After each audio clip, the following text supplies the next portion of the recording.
装のキャパシティが静かに減った。3つ目言い方が怖いんだけど、静かに減った？そう。こんにちは、〇〇のエキスポラボです。このチャンネルでは2027年横浜花博を中心に情報発信しているわ。最新情報は主に X やノートで発信しているよ。フォローもお願いします。横浜花博の来場者輸送実施計画第3版が出ました。2026年7月31日公開よ。前回の動画で買う、行く、判断の3部構成でチケットとバスと駐車場を全部整理したけど、その土台になっていた計画書そのものが更新されたの。今日はその続報よ。前回の9月18日に3つ要約するってやつの元ネタの資料だよね。何が変わったの？大きく3つ。1つ、予約の画面イメージが初めて公開された。バスと駐車場どっちも。2つ、公式が混む日を認めた。日付入りのカレンダーで。3つ、輸送のキャパシティが静かに減った。3つ目言い方が怖いんだけど、静かに減った？そう、減らしましたって書いてあるわけじゃないの。第2版と第3版を並べて読むと数字だけが小さくなってる。駐車場、バスの乗り場、それに所要時間、全部見せるわね。書いてないけど数字は動いてると。それが今日の主題。ボリュームを言っておくと、第2版が52ページ、第3版は本編が62ページになって、さらに資料編52ページが丸ごと新設されたの。今日話す新しい話の多くはこの資料編の方に入ってる。資料編丸々増えたのか。読むの大変そう。だから今日1本で渡すね。それともう一つ、最後まで残ってほしい理由を置いておく。今回の第3版、計画書から消えた3つの文章があるの。追加された話より消えた話の方がちょっと考えさせられるのよ。消えた文章。それは気になる。最後まで残るね。それともう一つ、予告。今日は最後におまけと見せかけて本編級のマイマップ下見コーナーがあるの。私たちが作った1000カ所超えの地図で4駅の駅前とホテルまで見て回るわよ。予告が渋滞してる。よし、最後までいる。まず全体像から。第3版の変化は3つに分けると迷わないわ。据え置き、後退、前進、この3分類ね。据え置き、後退、前進、地図をもらえると安心する。1つ目、据え置き。計画の骨格は全く動いていない。計画上の総来場者数は約1200万人のまま。交通機関別の分担率も公共交通が 36% から 46% というレンジのまま。4駅シャトルバスの調達台数も日程区分ごとに90台、110台、120台、160台で変わらず。駅ごとのバスの乗り場の数も瀬谷3、新津京2、南町田グランベリーパーク4、東海市場4で据え置き。骨格はそのまま。じゃあ計画の大枠は固まったってことか。2つ目、後退。ここが今日の背骨。自家用車の駐車場が6500台から6230台へ。団体バスの駐車場が680台から630台へ。海上ターミナルの乗車バースが16から13へ。そして南町田グランベリーパークと東海市場からのバス所要時間がそれぞれ5分ずつ伸びた。全部減るか遅くなるかだ。3つ目、前進。ここは素直に良い変化。開場時間9時30分から21時30分とシャトルバスの運行8時30分から22時30分。この2つから想定という中期が消えて確定の書き方になった。分担率2つついていた今後見直して更新していくという断り書きも削除。日程の区分に A、B、C、D という呼び名がついた。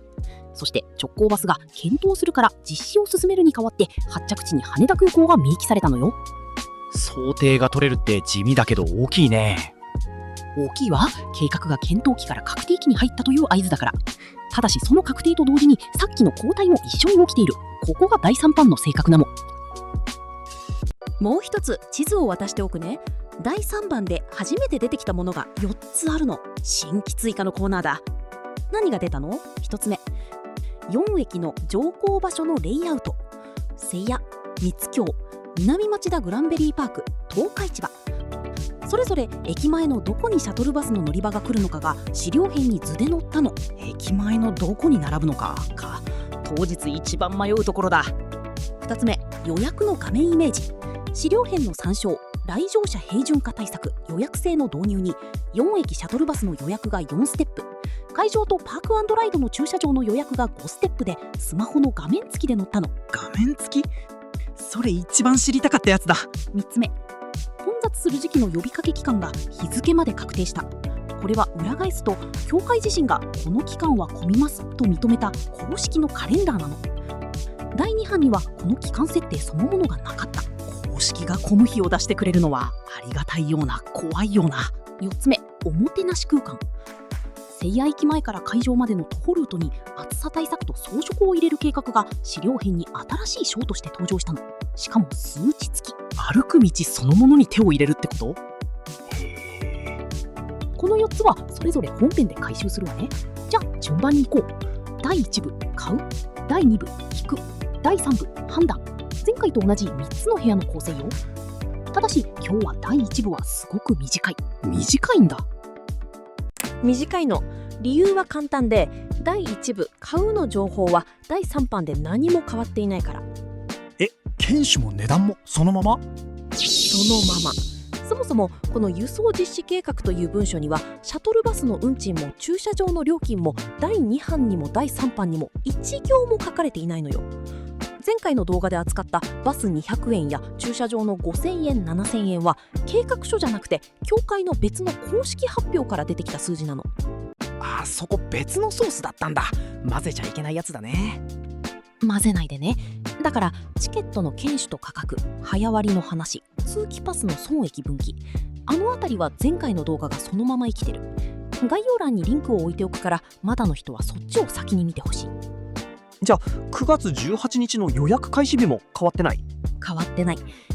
入場チケットの来場日時予約、4駅シャトルバス、駐車場、この3つの予約が2026年9月18日金曜から、そして団体バスの駐車場だけが8月3日月曜に先行して始まる。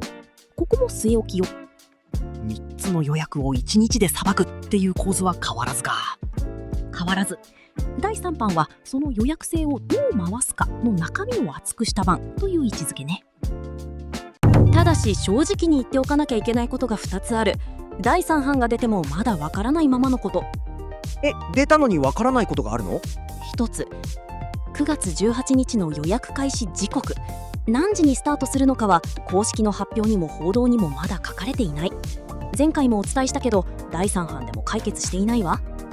0時なのか朝10時なのかで行動が全然違うのに。そうなの。だから鉄則は前回と同じ。公式の予約開始のお知らせを必ず確認して開始時刻の前にログインまで済ませてスタンバイ。これしかない。もう一つはシャトルバスの予約がどれくらい細かい時間帯で区切られるのか、30分刻みなのか1時間刻みなのか、これも完全に未発表なの。資料編の画面イメージにもそこまでの流度は出ていない。刻みが細かいほど狙った時間を取るのは難しくなりそうだね。そうね。この2つは分からないままというのが2026年8月時点の正直なところ。分かったら概要欄とノートで更新するわね。じゃあここからが今日の主役、第2部いくよ。第2部行く。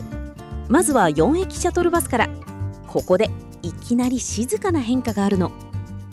4つの駅って瀬谷、三津京、南町田グランベリーパーク、十日市場だよね。そう、会場までの距離と所要時間を第2版と第3版で並べるわね。瀬谷は2キロで約10分、三津京は4キロで約15分。ここは両方とも据え置き。前回聞いた数字と同じだ。問題はここから。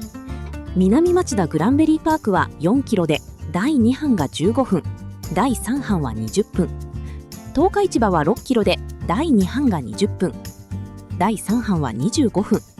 どちらも5分伸びたの。道が伸びたわけじゃないよね。伸びてない。距離は4キロと6キロのまま変わっていないの。距離が同じで時間だけが5分伸びた。ここ大事なので言い方を正確にするね。計画書にはなぜ伸びたのかという理由は1行も書かれていない。だから渋滞を織り込んだのではというのはあくまで私の推測。事実は距離は同じまま所要時間の記載が5分増えた。ここまでよ。理由は書いてない。数字だけ動いたと。そういうこと。その上で実務的な話をすると、この変更で瀬谷駅の10分という数字が相対的にさらに強くなった。前回瀬谷が最寄りと言ったけどその差が開いたわけね。往復で考えると10分の差でも積み上がるもんね。その4駅2つについて第3版でもう一つ大きな初公開があるの。駅のどこからバスに乗るのか、乗降場所のレイアウトが4駅分図で出たのよ。駅前のどこに並ぶのかが分かるの？それ当日一番困るところじゃん。そう、ただ先に断っておくわね。この図にも右上にイメージと書いてあるの。確定した配置じゃない。それと今から出す画像は公式図の転載じゃなくて、私たちが読み取って独自に作り直した非公式の図よ。了解。イメージで、しかも独自作成ね。まず共通しているところから、4駅ともシャトルバスの乗り場とタクシーの乗り場が別々の区画で描かれているの。路線バスの区画も瀬谷、三津京、南町田グランベリーパークの3駅では別に描かれているわ。バスとタクシーが分かれてるのはありがたい。混ざると当日ぐちゃぐちゃになりそうだもんね。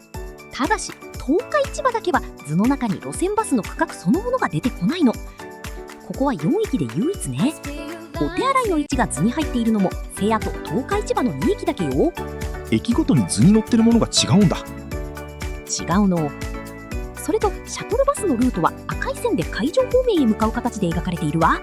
ただし資料には専用とは書かれていないから、そこは断定しないでおくわね。駅ごとの違いはどうなの？初見が出たわ。瀬谷は乗車バース3つ、運行が1時間あたり約20から40本、乗車時間は約10分。三津京はバース2つ、約10から30本、約15分。南町田グランベリーパークはバース4つ、約20から60本、約20分。東海市場もバース4つ、約20から60本、約25分よ。あれ、三津京だけ本数が少ないんだ。バースが2つだからね。三津京は所要15分と近いけど便の数では他に負ける。逆に南町田グランベリーパークと東海市場はバース4つで1時間に最大60本、所要は20分と25分と長いけどさばける量は多いという設計になっているわ。近さだけじゃなくて本数でも選べるってことか。そしてこの図で私が一番注目したのが待機列よ。待機列って要するに行列でしょ？そう、4駅とも乗り場の隣に待機列のスペースがはっきり確保されているの。しかも1本じゃなくて複数の列が引かれている駅もある。つまり並ぶ前提で設計されているということ。うわー、そこは正直に描いてくるんだ。正直よ。しかも4駅とも待機列、来場ピーク時というピーク専用の列まで別に描かれているの。混む時間帯には普段より長い列を出す想定ね。ピーク用の予備の列まであるのか。あるの。そしてここが一番伝えたいところ。4駅すべてに待機列、車椅子という表記が通常の待機列とは別に用意されているのよ。車椅子専用の待機列が別枠で。別枠で普通の行列に混ざって長時間並ぶんじゃなくて、車椅子の人の列を分けて確保するという描き方になっている。これバリアフリーの面ではかなり大きい話だと思う。介助が必要な人と一緒に行くときってそこが一番不安なんだよね。そうよね。ただしここも念のため、図には待機列、車椅子の位置が示されているだけで、優先して乗れるのか、係員が誘導してくれるのか、そういう運用のルールまでは書かれていないの。あくまで場所が確保されているというところまでね。わかった。期待はするけど運用は続報待ち。それでいきましょう。さてここまでが4駅に共通する話でもね、この4駅中身は全然似ていないの。バース数と所要時間が違うってこと？それだけじゃないわ。乗り場の並び方も駅を出てからどっちを向くかも駅ごとに全然違う。しかも知らないと当日つまずくポイントが駅ごとに一つずつあるの。それは聞いておきたい。じゃあ瀬谷、三津京、南町田グランベリーパーク、東海市場の順に一駅ずつ見ていくわね。自分が使う駅のところだけでも覚えて帰って。自分の駅どこになるかな。ここからは一駅ずつ見ていくわね。まずは瀬谷駅、会場に最も近い駅よ。一番近いならここが本命かな。乗り場は北口の交通広場の中に3バース。ただしね、この3つが1箇所にまとまっていないの。ばらけてるの？広場の北辺に2つ、そして広場の西辺にもう1つ。北辺の2つだけ見てここが全部と思うと正辺の1つを見落とすわ。それは危ないな。列が短く見えてももう1個あるってことか。そういうこと。それともう一つこっちの方が大事。北辺の3つの区画はね、西から順にタクシー、シャトルバス、シャトルバスなの。タクシー乗り場がシャトルバスのすぐ隣？すぐ西隣よ。4駅の中で乗り間違えるリスクが一番高い並び方なの。急いでいる時ほど隣に並びかねないわ。ちゃんと表示を見ろってことだね。見て。ちなみに路線バスは広場を挟んで反対の南辺にあるからこっちは間違いにくいわ。改札からの道順は横断通路を進んでエレベーターかエスカレーターか階段で北口へ降りる。お手洗いは広場の西側よ。西側にトイレ、覚えた。それとこの駅だけの事情が一つ。せやは会場に一番近いからバスの待機場を駅のそばに置かずに会場ターミナルの中を待機場にする計画なの。駅前にバスがたまらないってことか。すっきりしてそう。2駅目、三津京駅。ここは4駅で一番事前に知っておく価値がある駅よ。なんで？ 4駅で唯一乗る場所と降りる場所が別なの。図の上でも乗車場、降車場ってはっきり書き分けられているわ。どこが乗り場でどこが降り場なの？行きに乗るのは北口のバスターミナルの中、2バースあるわ。帰りに降ろされるのは洛郎南公園という公園の前の道路上。こっちも2バースよ。公園の前で降ろされるんだ。そう。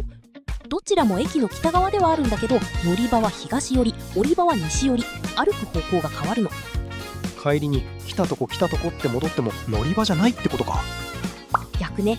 行きは乗るだけ、帰りは降りるだけ。同じ場所を2回使うわけじゃないの。しかもここまだ分かっていない部分があるわ。分かっていない部分？降ろされる場所自体はさっき言った朗々南公園前で資料に明記されているの。白紙なのはその後。公園前で降りてから駅の改札までどう歩くのか、その徒歩の道順だけが資料に描かれていないのよ。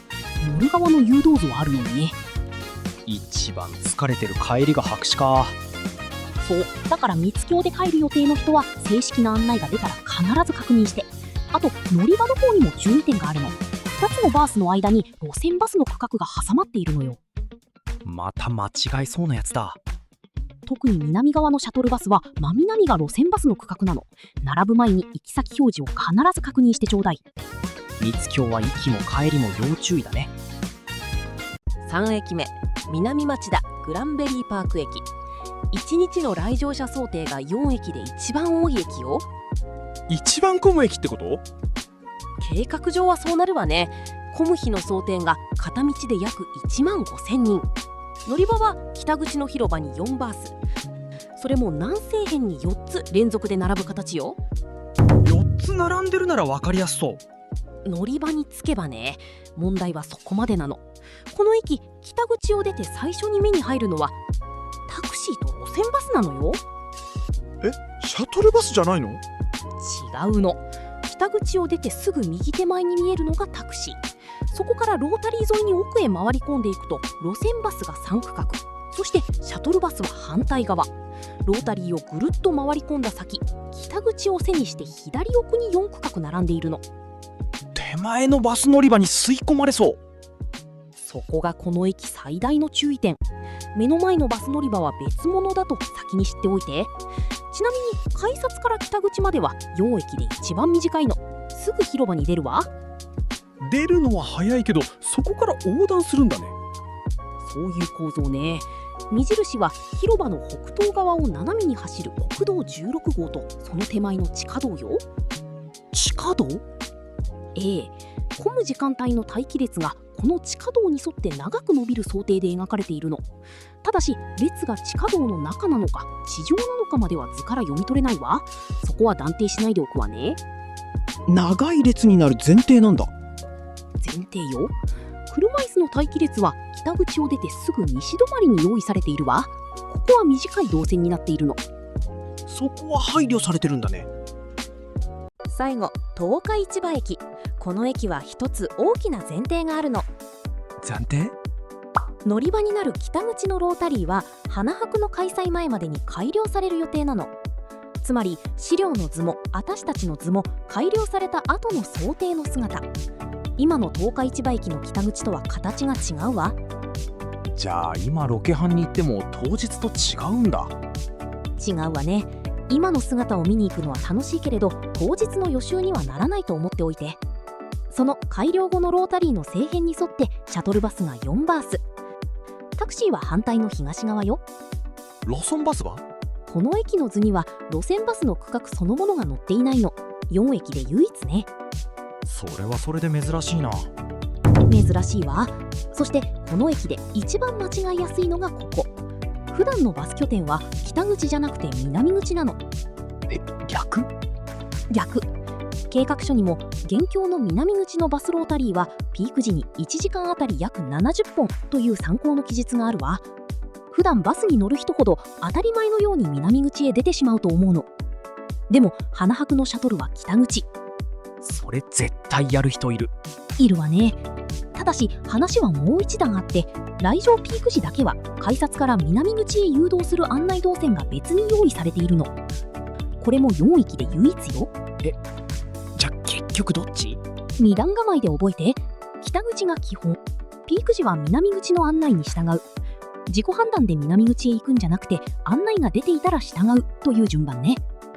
北口が基本、案内が出たら南口。覚えた。それでいいわ。北口側には階段とスロープ、公衆トイレ、それに北口の自転車駐輪場が図に書かれているから目印にしてね。会場までは約25分だったよね。4駅で一番長い。そう、約6キロで約25分。第3班で5分伸びた駅でもあるわ。遠い分、乗り場の間違いは取り返しがつかないと思っておいて。遠いからこそ間違えられないのか。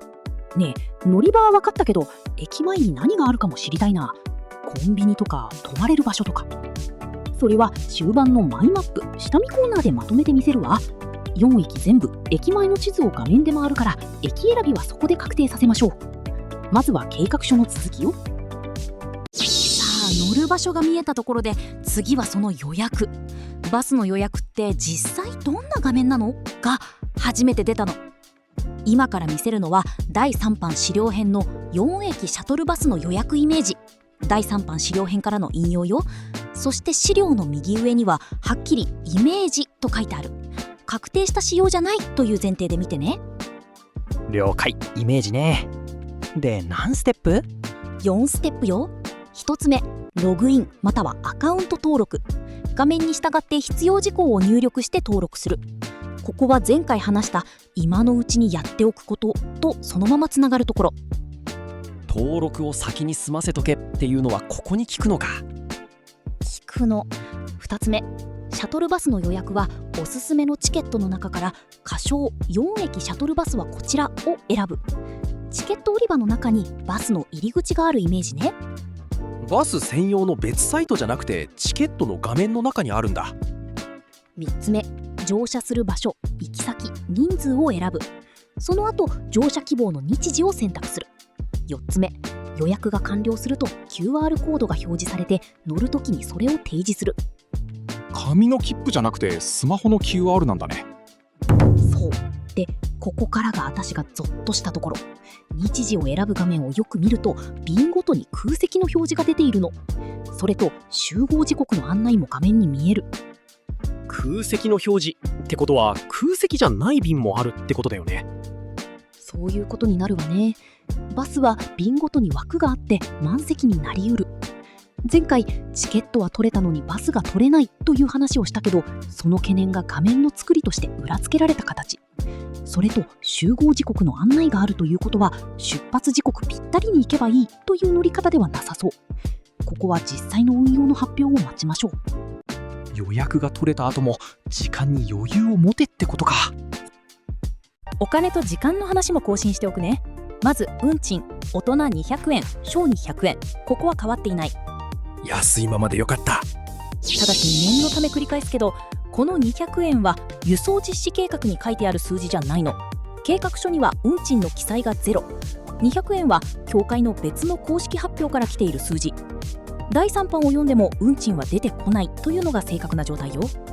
出どころを分けて覚えておくだね。そして運行時間、朝8時30分から夜22時30分。数字自体は第2版と同じなんだけど、第2版では想定という注記がついていたの。第3版ではその注記が外れた。数字は同じでも意味合いが変わったのか。そう、会場時間の9時30分から21時30分も同じで、現時点での想定という注記が消えている。夜間婚で夜まで遊んだ人の帰り道が計画上カバーされているという前提が固まったわけね。ただし正式な時刻表そのものはまだ発表されていないわよ。確定表記になっただけでダイヤはこれからか。そういう段階。じゃあ次は帰りの動線に聞いてくる話、会場側の乗り場よ。会場ターミナル、つまり会場側のバス乗り場ね。ここのバース、つまりバスがつける枠の数が減ったの。帰りに乗る側だよね。減ったってどれくらい？第2版は北ターミナルが乗車8、降車8、南ターミナルが乗車8、降車8、乗車は合計16だった。第3版は北が乗車7、降車8、南が乗車6、降車8、乗車の合計が13になった。マイナス3ね。降車側は8と8のままよ。行きより帰りが細くなったってことか。構造としてはそう読めるわね。もう一つ整理しておくと、会場ターミナルは一つの場所よ。その中に方面別の乗り場の面が2つあるの。北の面が南町田グランビリーパークと東海市場、南の面が瀬谷と三津京。別々の場所にあるわけじゃなくて、同じターミナルの中で面が分かれてるんだね。そういうこと。だから帰りはターミナルに着いたら自分の駅の方面の面へ。案内表示を確認して逆の面の列に並ばないでね。ターミナルの中央には EV バスの充電器付き待機所、メインゲート付近にはタクシーターミナルが置かれる計画よ。タクシーは後で詳しくやるわね。帰りの動線、事前に頭に入れておいた方が良さそう。入れておいて。じゃあ次は車で行く人の話。ここが静かな交代の本丸よ。会場の駐車場、台数を第2版と第3版で並べるわね。ここが270台減ったってやつだ。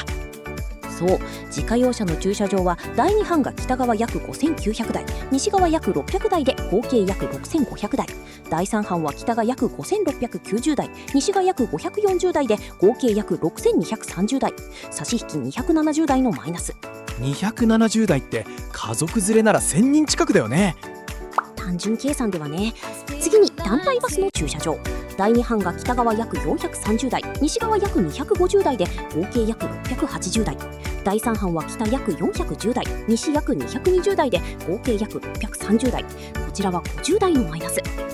バスの枠も減ってる。一方で増えたところもあるの。乗り降りに配慮した思いやり駐車場区画が約90台から約110台へプラス20台よ。お、そこは増えたんだ。増えた。それと変わっていないものも押さえておくね。障害者等用の駐車区画は約200台のまま、自動二輪つまりバイクは約1000台のまま、ここは据え置きよ。第2版では障害者用だった呼び方が第3版では障害者等用に変わっているけど、台数は同じ。減ったのは自家用車と団体バス、増えたのは思いやり、それ以外は据え置きね。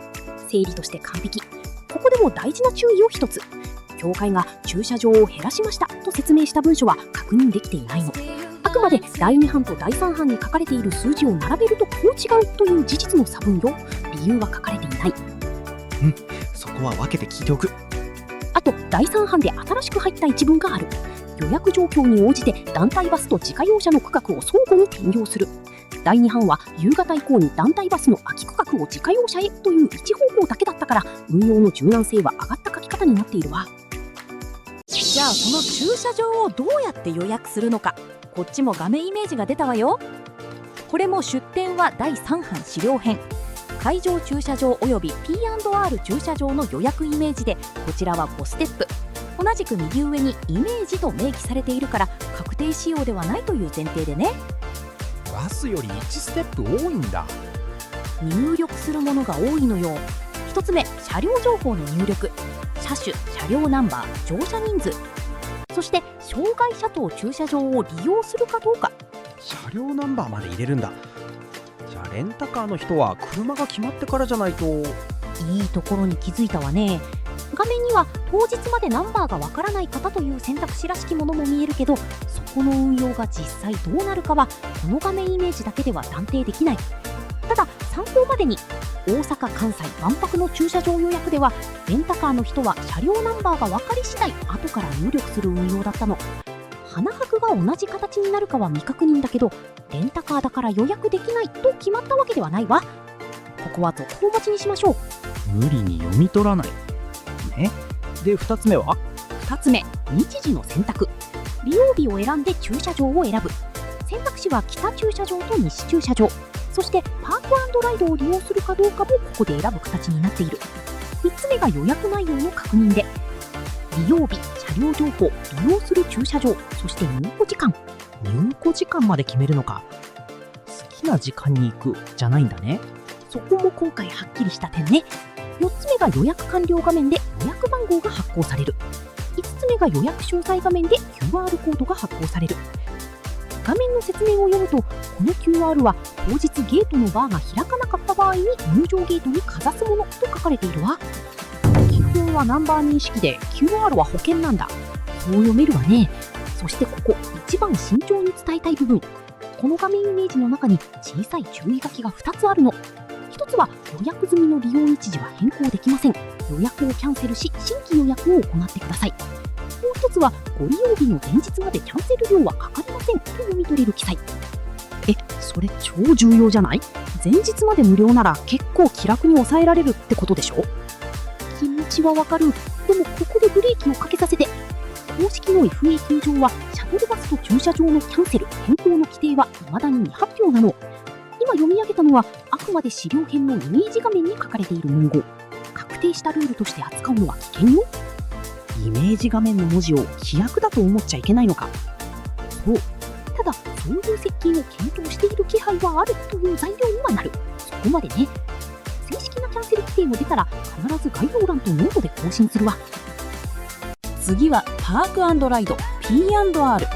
会場の手前に止めて、そこからシャトルバスで会場へ入る方式ね。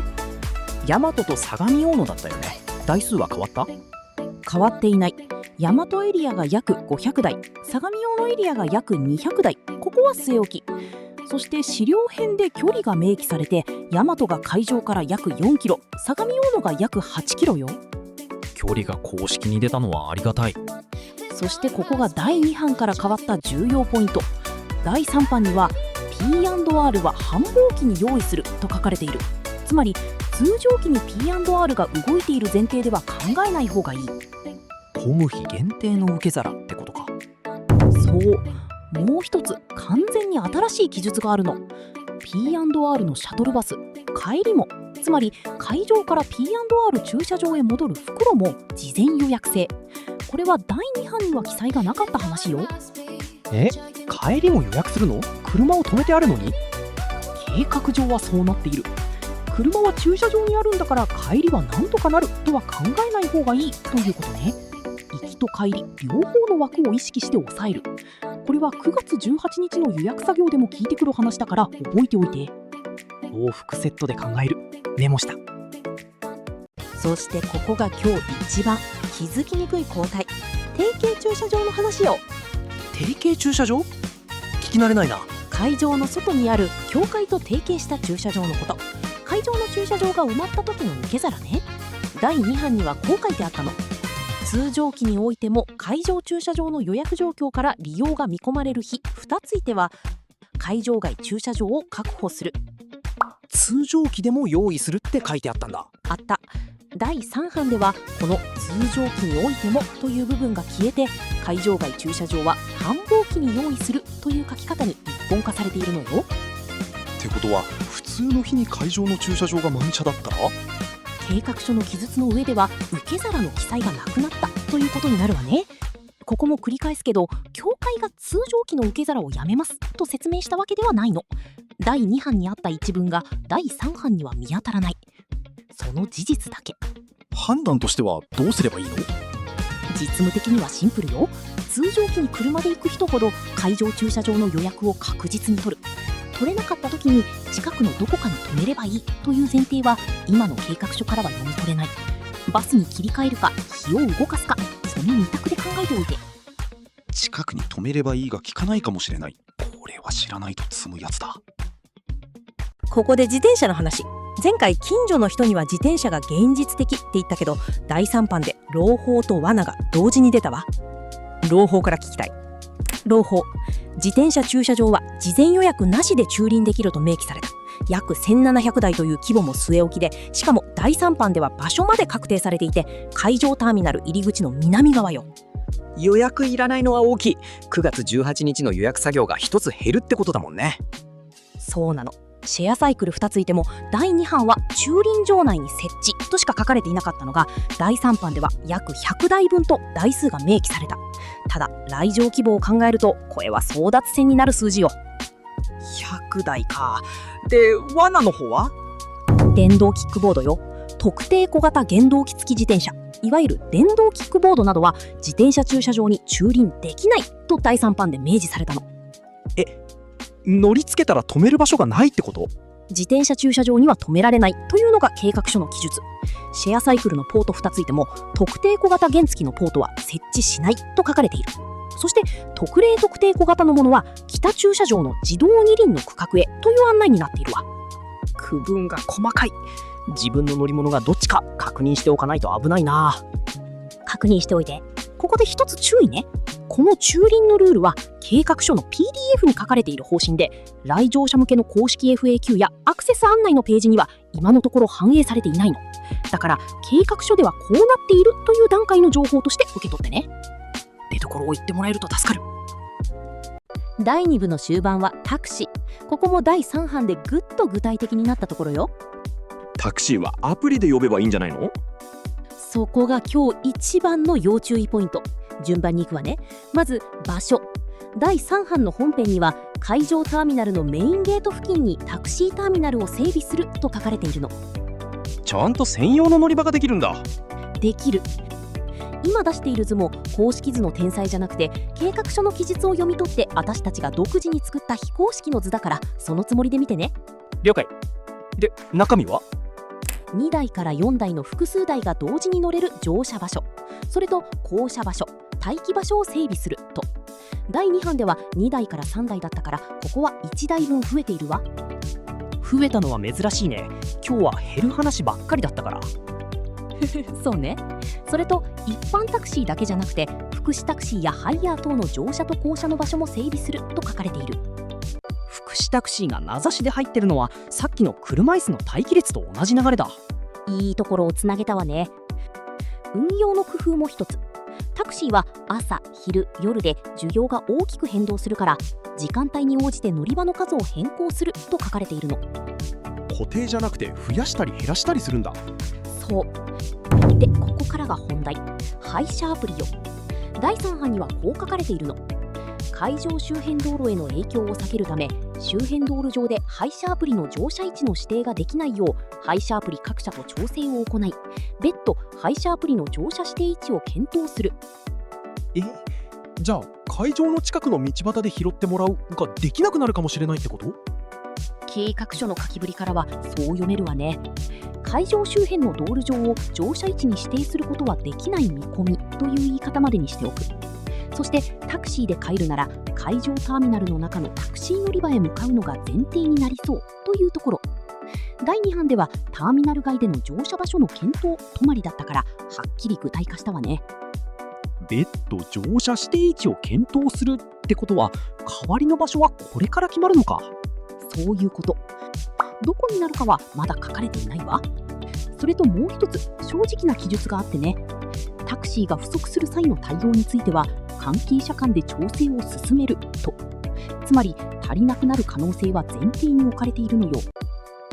帰りの足をタクシー1本にかけるのはやめといた方が良さそうだ。賢明ね。これも来場者向けの案内ページにはまだ出ていない計画書段階の方針よ。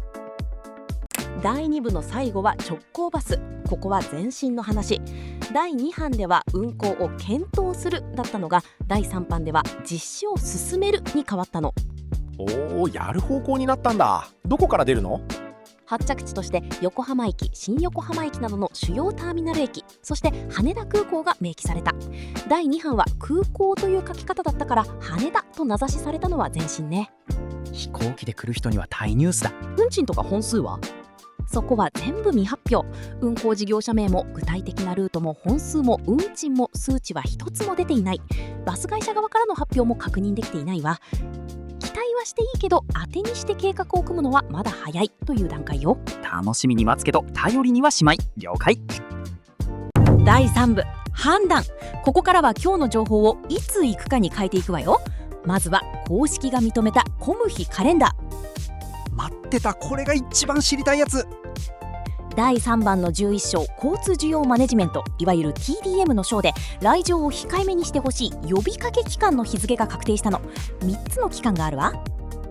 どこ？1つゴールデンウィーク、2027年4月24日から5月9日。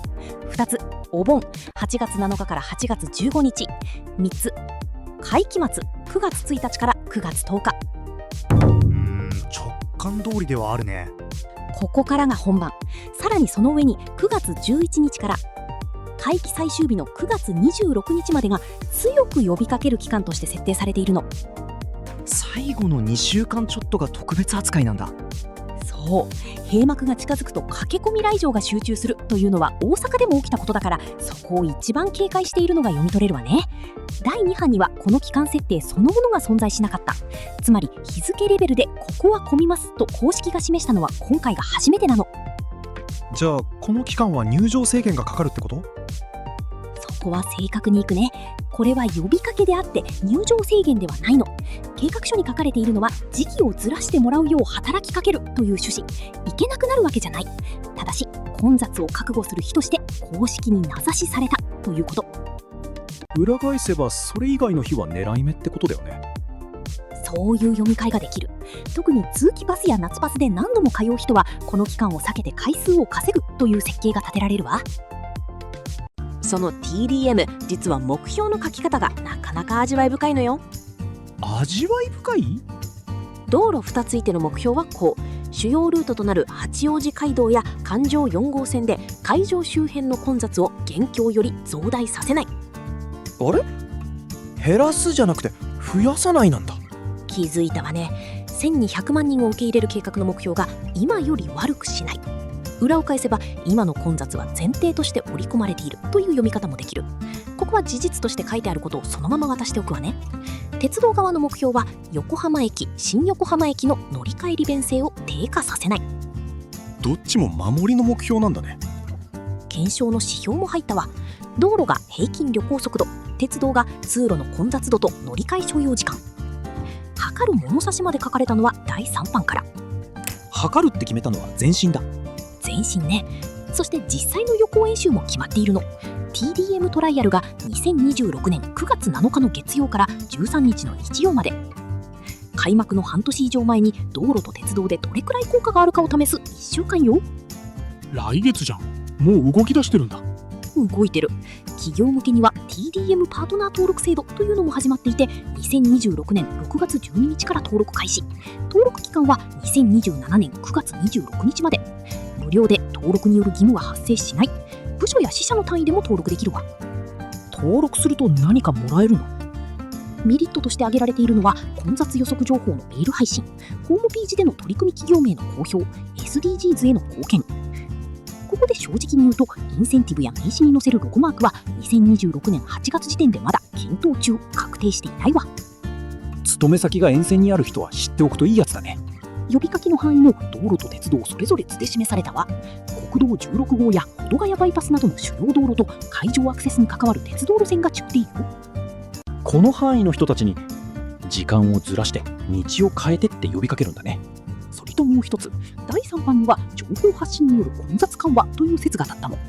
移動経路なども基本情報に加えて、交通状況や運行状況、そして領域シャトルバスの遅延情報を速やかに発信すると書かれたわ。遅延情報を出してくれるのは当日一番ありがたいやつだ。ただしに混雑日や混雑時間の予測情報は引き続き検討という書き方なの。ここは最後にやる消えた文章の話につながるから覚えておいて。あと案内サインは花博のものだと一目でわかる統一デザインにするそうよ。発信は約束、予測は検討、区別して覚えておくよ。さて、資料編に一つだけ他と全く毛色の違う章があるの。5章、会場周辺環境対策。通称おもてなし空間よ。おもてなし、急に柔らかい話になったね。内容は瀬谷駅から会場までの徒歩ルートをどう演出するかという話。まず瀬谷駅の北口駅前広場、ここを路面温度を下げる素材で全面舗装する計画で、数値も書かれている。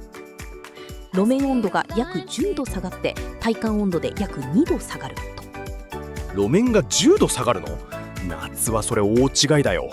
夏の花博を歩く人には効くわね。合わせてシールプリントによる装飾、ベンチや花壇、地産地消のマーケットも計画に入っている。そして会場に向かう環状4号線、通称海軍道路、ここにはドライミストを設置して周辺の気温を2度から3度下げる。さらに駅前から約1キロの地点に休憩スポットを置く。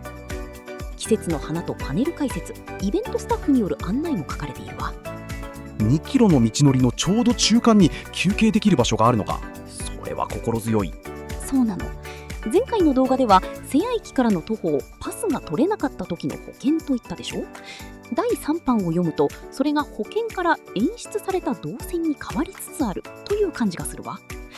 第2版ではこの部分は装飾や書滅、ゴミ、騒音の対策を行うという一文だけだったの。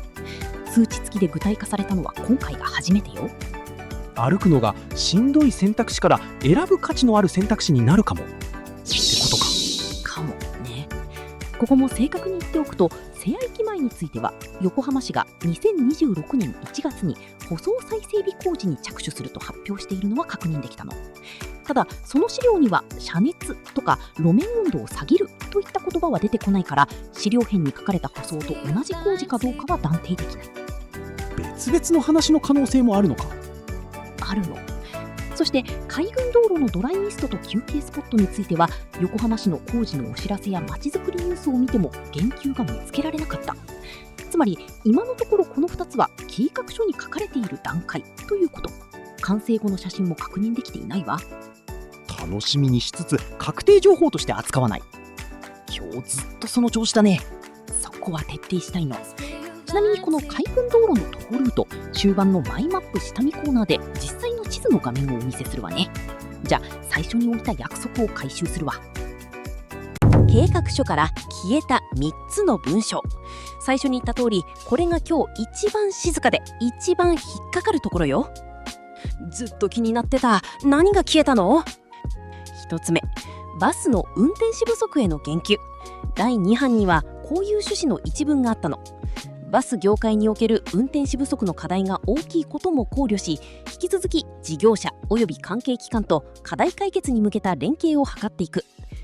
第3版ではこの記述ごと見当たらなくなった。運転士不足って解決したの？そこよ。第3版には解決したとも続いているとも何も書かれていないの。書かれているのは記述がないという事実だけだから、なぜ消えたかはわからない。ここは推測しないでおくわね。そこは断定しない方がいい気がする。2つ目、さっき話した通常期の定型駐車場の受け皿。通常期においても会場外駐車場を確保するという一文が消えて、繁忙期の話に一本化された。これも理由の説明は見当たらない。これは車の人に直撃するやつだったね。直撃する。3つ目、リアルタイムの混雑情報。第2版には各経路の混雑日や混雑時間を事前に案内する予測情報、運行状況や混雑状況などのリアルタイム情報の発信について検討する。 SNS も活用と書かれていたの。第3版では混雑日や混雑時間の予測情報については引き続き検討を行うに縮小されて、 SNS という語も見当たらない。リアルタイムという言葉も速やかな情報発信に変わっているわ。当日スマホで混雑を見ながら動くっていう作戦は当てにしない方がいいのかな。今の計画書も書きぶりからは当てにしすぎない方がいいとは言えるわね。混雑を見て動くんじゃなくて混む日を避けて予約する。さっきのカレンダーの重要度がこれで一段上がるの。3つの話がここでつながった。おまけでもう2つだけ。第2版にあった駅ごとの1時間あたりの最大来場者数の記載も消えているの。日程別の1日の総数だけになった。それと2025年日本国際博覧会の交通や来場者輸送の実績等も参考に検討を進めるという大阪・関西万博を参照する一文も見当たらない。いずれもなぜ消えたかは書かれていないわ。追加された情報より消えた情報の方が考えさせられるって言ってた意味が分かったよ。じゃあ今日の話を行動に変えるわね。まず前提として次の版第4版が2026年12月を目途に出ることが明記されているの。年末か。9月18日の予約より後だ。そこが大事なところ。つまり9月18日の予約は第3版の情報のまま戦うことになる。第4版を待ってから決めるはできないの。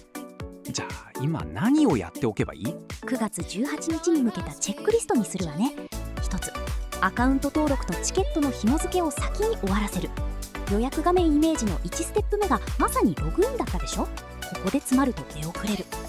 画面イメージが出たおかげで準備の順番がはっきりしたね。2つ、行きたい日を第3候補まで決める。その時公式の呼びかけ期間、つまりゴールデンウィーク、お盆、9月1日以降を意識して選ぶ。特に9月11日から26日は強く呼びかけだから、そこを選ぶなら覚悟の上で。混む日を知った上で選ぶが今回できるようになったんだ。3つ、拠点駅を決める。所要時間が延びた南町田グランベリーパークと東海市場、据え置きの瀬谷と三津京、往復の時間差だけじゃなく乗車バースの数と1時間あたりの本数まで含めて選ぶ。車椅子で行く人は4駅とも車椅子専用の待機列が図に描かれているというところも材料にしてね。4つ、車で行くなら車両ナンバーと乗車人数、それに何時に入庫するかまで事前に決めておく。予約画面でそこまで聞かれるからよ。入庫時間まで決めておけは今日の新情報だ。そう。5つ、パーク&ライドを使うなら帰りの便を予約する前提で考える。6つ、通常期に車で行くなら駐車場が取れなかった時の代替案を先に決めておく。バスに切り替えるのか火を動かすのか。受け皿の期日が消えたっていう話がここで聞いてくるんだね。聞いてくるの。7つ、開始時刻の告知を見逃さない。9月18日の何時からかはまだ発表されていない。公式の告知が出たらそこに全部合わせる。登録、日程、駅、車の情報、 P&R の袋、代替案、開始時刻、7つか。お待たせ。冒頭から予告してたおまけと見せかけて本編級のマイマップ下見コーナーよ。さっきの7項目のうち日程を3つ決めると駅を決める。この2つを今ここで終わらせに行くわ。どうやって？これを使うの。私たちが作ってるグリーンエキスポ2027関連施設マップ、 Google マイマップで作って徹底攻略ノートの購入者の方向けに限定公開しているものよ。今日は実際の画面を見ながら4駅をまとめて下見するわね。うわ、ピンだらけ。これ何個あんの？レイヤーが10個。宿泊、飲食、買い物、補給、ロッカー、入浴、駐車場、防災まで分かれていて、ピンは全部で1000箇所以上ね。 1000？ それ趣味の域を超えてない？超えてるわね。使い方は簡単。左のチェックで見たいレイヤーだけつけてピンを押すと説明が出る。例えば瀬谷駅前のスーパーを押すとこう。ほんとだ、駅直結の大型スーパーって書いてある。一つ断っておくと、これは2026年8月調査時点の参考情報。営業時間やロッカーの状況は変わるから、最後は現地と公式で確認してね。画面の地図データは Google よ。誠実で、どの駅から見るの？もちろん一番近い瀬谷駅からよ。瀬谷駅にズームするわね。レイヤーは買い物、補給とロッカーだけつけた状態。見て、駅の周りにピンがぎゅーっと集まってるでしょ。ほんとだ、北口にも南口にもコンビニがある。駅直結の大型スーパーもあるから、飲み物や日焼け止めみたいな買い忘れはここで全部拾える。会場に一番近い駅なのに補給力も高いのよ。ロッカーのピンもあるね。あるわ。ただし中身は小さめ。改札内に現金の小型が5個、 IC の小型が15個、中型が1個、大型はないの。スーツケースは無理か。だから大きい荷物は駅徒歩2分圏の定型店でやってる予約制の手荷物預かりを事前に抑えるか、そもそも持ち込まない設計にして、当日の朝に知ると積むポイントよ。宿はどうなの？それがね、瀬谷駅前宿泊のピンは0なの。でも地図を少し西に動かすとほら、お隣の大和駅前に固まってる。瀬谷まで電車でたった2分よ。泊まりは大和、朝2分で瀬谷、そのままシャトル10分か。それほぼ最強じゃない？私もそう思ってる。そして瀬谷にはもう一つの顔があるの。歩ける駅。地図に徒歩ルートを入れてあるから見て。駅からまっすぐ北へ伸びるこの青い線よ。本当にほぼ一本道だ。そう、通称海軍道路をまっすぐ約2キロ歩いて30分から40分。第2部で話したおもてなし空間はまさにこの道の話よ。ミストで気温を2度から3度下げて駅前から約1キロの地点に休憩スポット。あの計画の舞台がこの青い線なの。あの話、この画面とつながるのか。つながるの。そしてこの徒歩ルートの本当の価値は保険。シャトルバスの予約が取れなかった日も運行時間の外でも瀬谷なら自分の足で会場に着けるのよ。予約が全滅しても積まない駅ってことね。4駅のうち公式が徒歩ルートを整えているのは実質ここだけ。歩くなら瀬谷の理由、画面で見ると納得でしょ。地図1枚で腹落ちしたよ。2駅目三つ京。まず補給から。駅の目の前に大型スーパー、少し歩くともう1軒。駅ビルには成城石井まで入ってる。ここも補給は困らなそうだね。困らないわ。ロッカーは改札を出て正面 ATM の近く。ただ個数までは確認できていないからここも当てにしすぎないでね。宿は？ここが三つ京の隠し玉。駅徒歩3分に和風旅館が1軒だけあるの。会場直通駅の徒歩3分に宿。そう、位置だけなら最強クラス。ただし1軒しかないから埋まるときは一瞬。狙うなら早期予約一択よ。あとお風呂のピンもあるね。徒歩圏に銭湯があるのよ。夜11時半まで営業しているから平常まで遊んでから一風呂浴びて帰る計算も立つの。ただし最終受付の時刻までは確認できていないから当日は営業情報を見てね。混雑回避の分散先としても優秀だから混みそうな日は三つ京覚えておいて。お風呂付きの駅ずるいな。3駅目東海市場。第2部では遠いけど並ばない駅って言ったわね。地図で駅前を見るともう一つの顔が見えるの。意外とお店のピンがある。そうなの。派手さはないけどファミレスもお弁当屋さんもドラッグストアも駅前にある。乗る前に食べて買って預けるが駅前で完結するのよ。預けるってロッカーもいいの？むしろ4駅で優秀な部類。現金の小型が24個、それに加えて事前にネット予約できる新型ロッカーまであるの。予約できるロッカーは強い。じゃあ弱点は？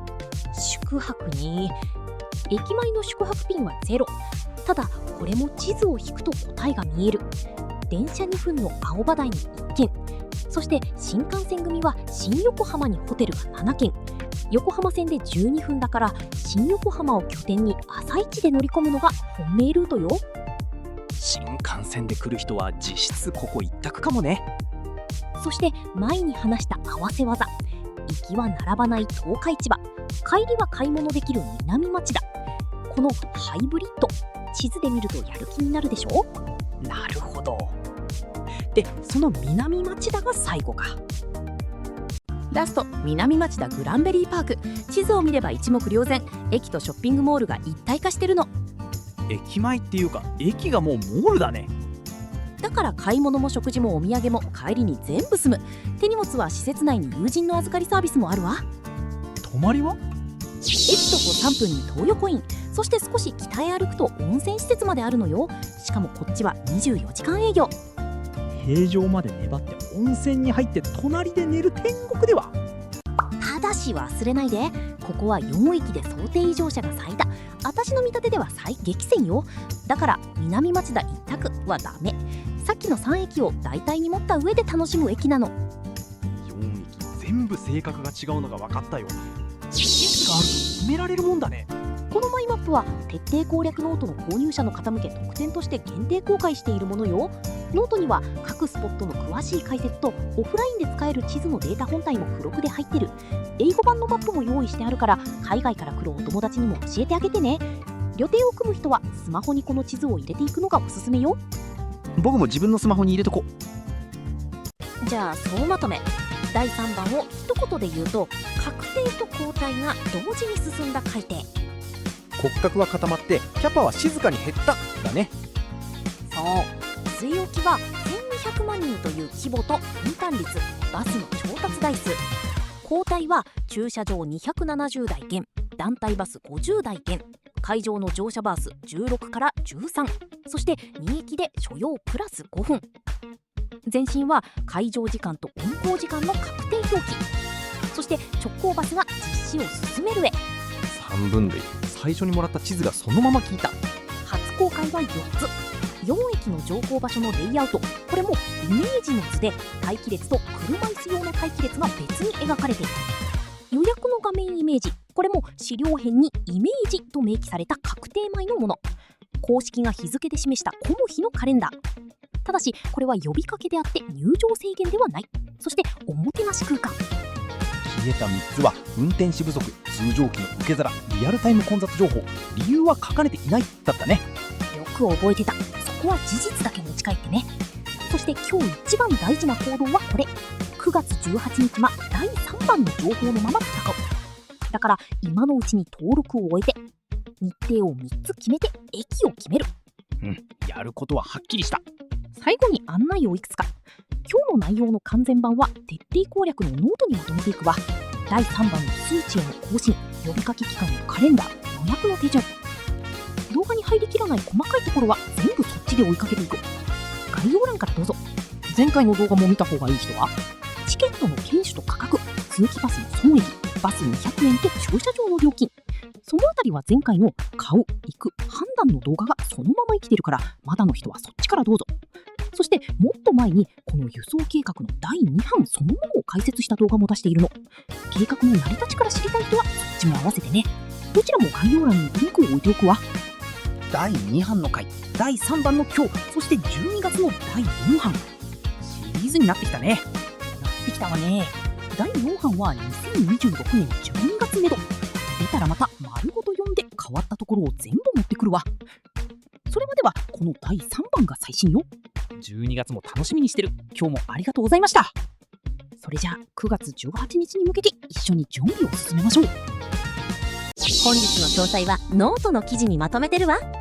高評価、チャンネル登録、ハイプもよろしくお願いします。ノート、X、スレッズ、インスタグラムもフォローよろしく。画面の QR コードからどうぞ。みんなご一緒に地球と先に行こう。横浜グリーンエキスポ、盛り上げていきましょう。またねー。